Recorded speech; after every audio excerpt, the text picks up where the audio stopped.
fourth year of the Bob Nielsen era at the University of South Dakota officially began this afternoon with the Coyotes eyeing a return to the FCS playoffs. USD opening practice on a rainy afternoon with about 4 weeks to go till their season opener in the Dakota Dome against Montana.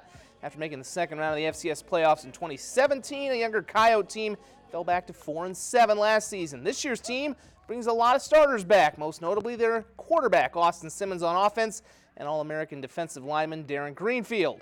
Nielsen, who just got a 5-year contract extension, says he's as excited as he's ever been in any of his previous 26 years about this year's Coyote team, in part because they finally have a deeper roster to draw from.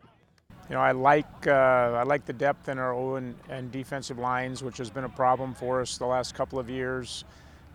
Excited for a lot of the younger players who we had a chance to see in the spring now to take that next step forward. We just really had a great year, you know, coming together as a team and really building that team bond. So I think that's one thing that has extra excited about this fall. We're a really tight group. We've all really gotten after it this summer. So I think we're all pretty ready to go for week one.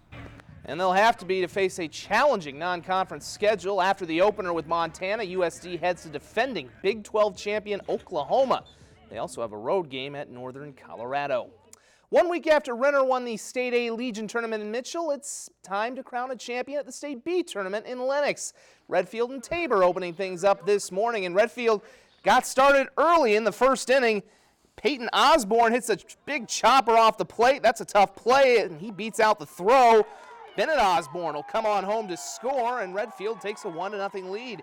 Just a few batters later, another Osborne. There's a lot of them on this team. Camden Osborne shoots one back up the box. Another run scores to make it 2-0. Now, after all, that'd be all the offense they'd get. Tabor went to Trent Herbold, and he would pitch 6 2/3 innings, striking out 5 and keeping them within 2.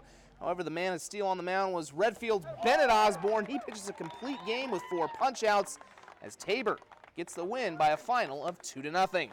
Winter Cologne and Beersford following that up. It was scoreless until the 4th inning when Winter Cologne explodes.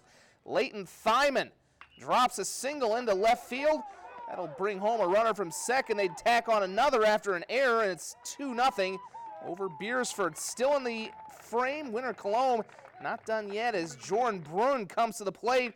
He connects through the hole, as this was all part of a 5-run frame that gave Winter Cologne a 5-zip lead after 4.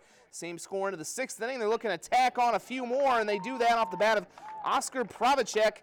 2 more come in to score for post 169 as they make it 7-0. Those would be huge insurance runs because Beersford would finally score in the bottom of the 7th. Alec Atwood with a nice piece of opposite field hitting. They would tally 4. They would get no closer, though, as Winter Cologne hangs on to win 7-4. The late games are just underway in Lenox. Hartford Humboldt has a lead over Big Stone. And the last game of the night features a lot of orange-black, and as well as a battle of champions when last year's State B Legion champ Del Rapids faces this year's State B high school champion Lenox. We have highlights of both at 10. Meanwhile, the State A champion Renner team has the weekend off as they prepare for the Central Plains Regional. It'll be right in their own backyard. The Birdcage will host the tournament beginning on Wednesday, just 9.5 miles from where the Royals play their home games at Renner Ballpark. Less travel and more time at home certainly helped them at last week's state tournament in Mitchell, and it's bound to be a boon to them again next week.